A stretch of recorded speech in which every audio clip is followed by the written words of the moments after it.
Welcome to the Published and Paid podcast, where we share book, business, leadership, and life lessons in 20 minutes or less to help you build a thought leadership brand and business. My name is Jasmine Womack. I'm a former middle school language arts teacher turned seven-figure entrepreneur, and I am glad that you are here. Let's get started.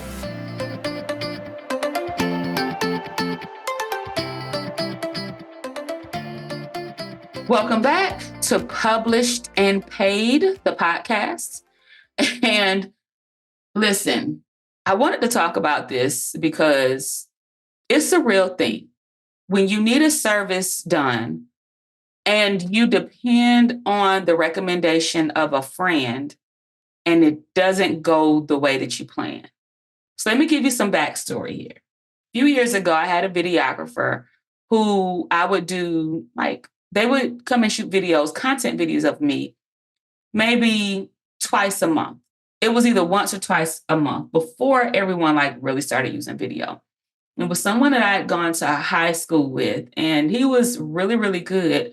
But because he was starting up, his prices were pretty cheap. So I was able to afford it, out of my business budget or whatnot at the time, even though I was still in the early stages of my business. And someone who I knew saw the videos that I was putting on social, and they reached out to me and said, "Hey, who's doing your videos?" I actually didn't respond to them immediately because I was trying to determine whether or not I was going to share the connect, not because I was being stingy, but because I had been having some issues with the videographer, not from a quality perspective, but from a timeliness communication type deal. He wasn't the most professional, right? He didn't have proper invoicing. He didn't have a solid, legitimate way to pay him. I was paying him through his girlfriend's PayPal account. It was all those little type of intricacies that when you refer business, they'll be looking at you sideways. And so I did business with him because I needed the videos, and also because I had a relationship with him. I had known him since high school, but just on a professionalism level, I just wasn't sure if I was going to refer him. Also because I believe that I may have referred him to someone else, and they were kind of trying him out too. You know what I'm saying? So anyways, before I responded, this person took it upon themselves to reach out to him directly because they saw where I had tagged him in the video. And so when I did respond, I said, "Oh, this person, is the one who did my videos." They responded back to me and said, "Oh, okay, it's okay. No, I already found him because you tagged him. So I've already reached out to him." I was like, "Oh, okay, cool." You made the decision. In my mind, I'm like, okay, well, you made the decision. You want to work with this person. You've already reached out, cool. And so she asked me how it was. I was like, he does well for me. I've known him since high school though. But their relationship didn't end up going well. So apparently he had asked them to pay him up front, then turned around and asked them to pay him again for something else up front. He didn't deliver the services on time. He didn't deliver half of what they had paid him for. I didn't know any of this was going on until the young lady started ghosting me. So we had a personal relationship. I was reaching out to kind of get with her for dinner or whatnot, and she just wasn't responding. And I was like, that's weird because we were just hanging out last week, And so after I sent several messages, I was like, did I offend you? Did something happen? I didn't understand what would make her go from, we're talking 1 minute, we're talking about taking a trip to attend this event 1 minute, to the next minute, you're not even responding to me. I'm sending several messages. I'm calling. It's flatline. So then she finally responds to me and lets me know that she's very particular about who she keeps in her circle. And for me to do business with somebody like him, she just didn't know if she could trust me. And then all these other things start coming out. I didn't know that she had that experience with him.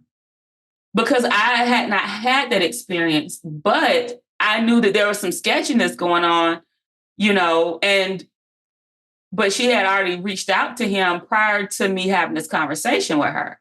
But instead of just coming to me about what was going on, she just kind of ghosted me and then told me why she was ghosting me later when I inquired about it. And I'll be honest with you, that really, really hurt my feelings because I was really trying to connect with other women who were women of God, who also were mothers, who had children, who had husbands who were building their business. I was trying my best to be intentional about creating a great network of women and just like a village, people that I could have, that I could build relationships with, as well as growing business or whatnot. And that just really hurt when she did that because, like, I didn't do anything personally to her. Now we're cool, but back then, it was like several years ago, it still really hurt my feelings. And I started to think, number one, I started to realize at that time that people had higher expectations of me than I assumed, and that my reference or my referral could impact someone's perception of me. I've hired people since then, and people who did good work for me, but then I referred their services to other people who needed their services. And for whatever reason, they didn't show up in the same way they had for me. They may have dropped the ball in some type of way. And normally it was because they were going through some personal things. So maybe even a year ago, I referred someone that I had known to do some Dubsado work to someone else who needed some work done in Dubsado, which is a CRM, a customer relationship management tool. And not only did she did the tech work, but my friend had outsourced her for some launch management, and she dropped the ball on that. Like, was supposed to show up to the live meetings, didn't show up, wasn't responsive in the chat. And of course, my friend let me know. I was like, this is wild.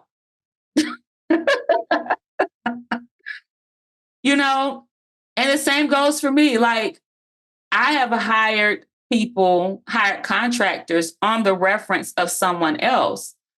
Or I've hired contractors because I knew they did business with people that I knew well and who had solid businesses, and the service didn't go well.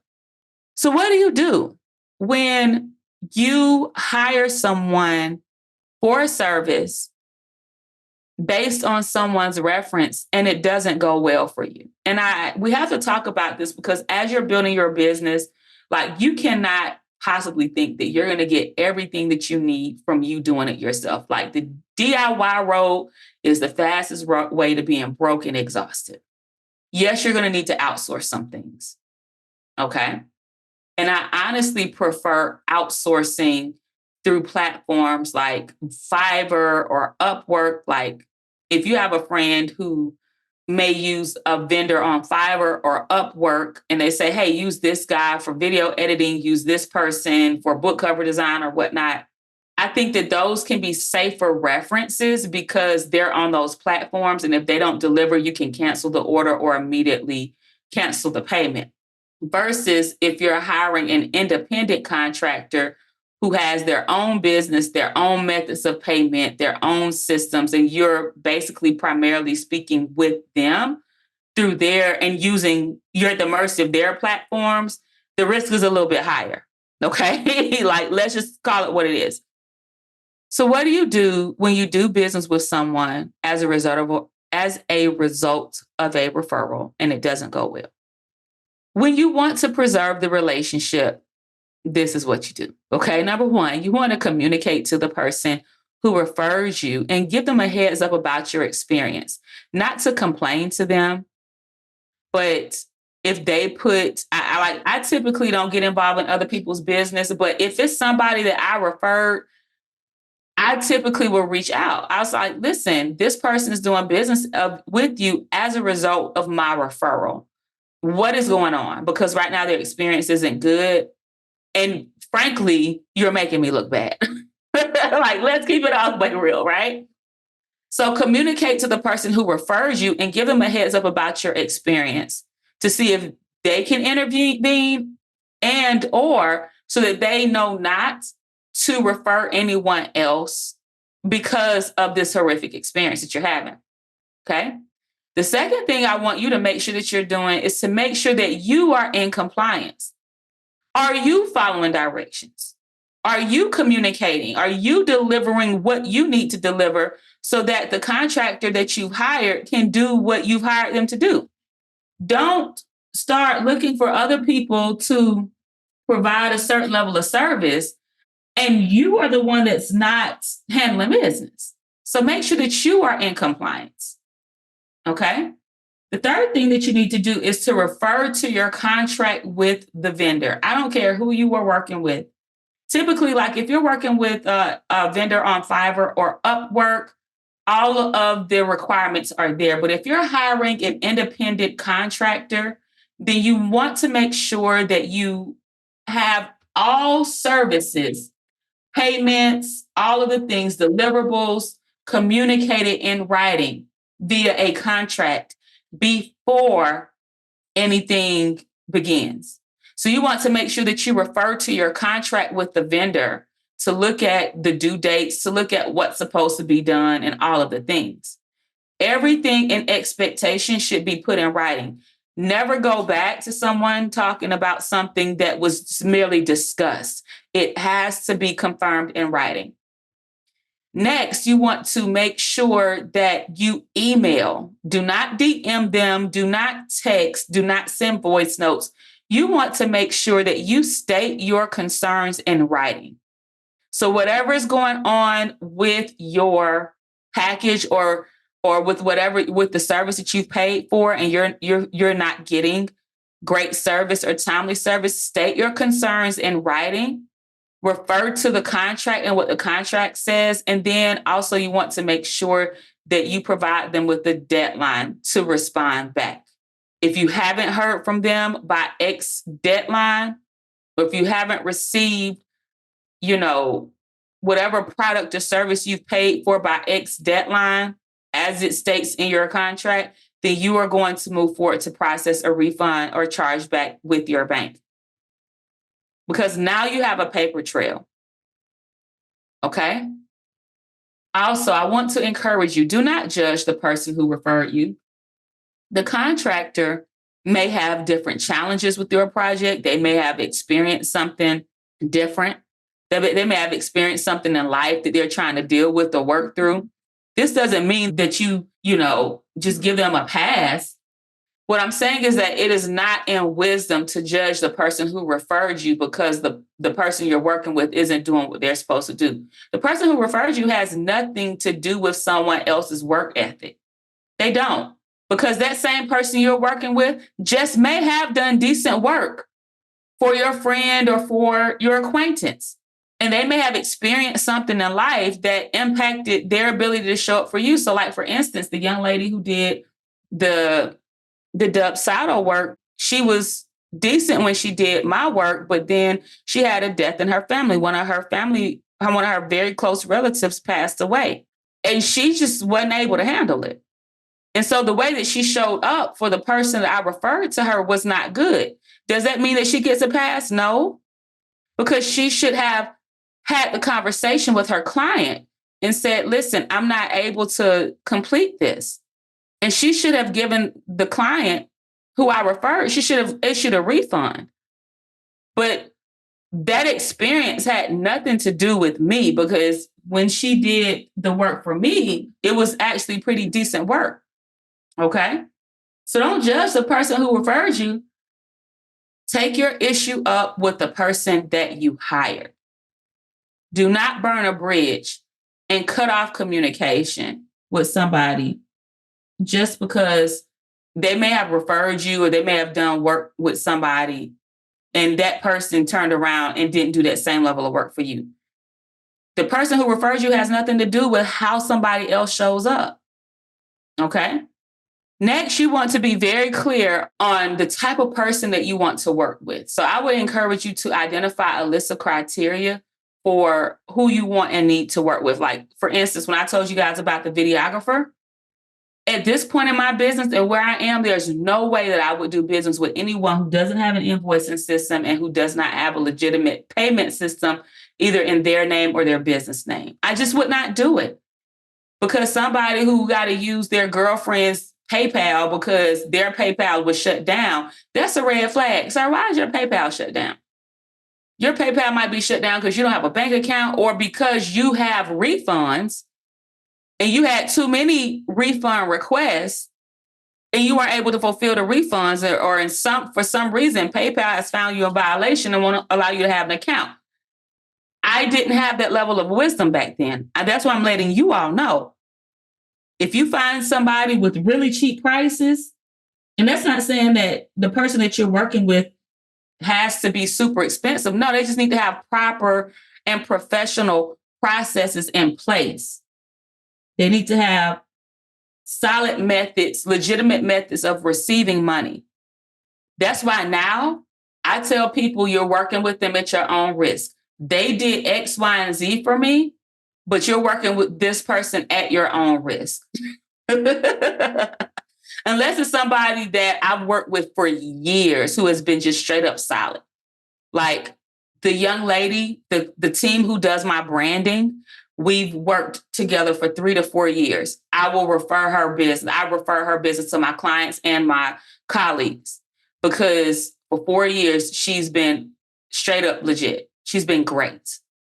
My brand photographers, I worked with them for 3 to 4 years. I refer their business because they've proven over time for years that they are legitimate. But some of these other people that I don't have a long history with, you're at your own risk. So when you are hiring people to do work for you, whether it's project-based, this is for project-based items. This is not hiring for team. I'm going to do a separate podcast about hiring for team. But when you're hiring for projects, you want to make sure that you refer to your list of criteria. When you're hiring, you want to make sure that you ask questions. If needed, ask for samples of work, ask for references, okay? To make sure that this person can provide a level of service on the level that makes you comfortable, all right? So I hope that this was helpful for you. Make sure that you subscribe. Make sure that you share this podcast. And if you haven't gotten a copy of my book, you can purchase a copy of my book, Published and Paid, at www.publishedandpaidbook.com. And as always, peace, love, and impact. See you on the next episode.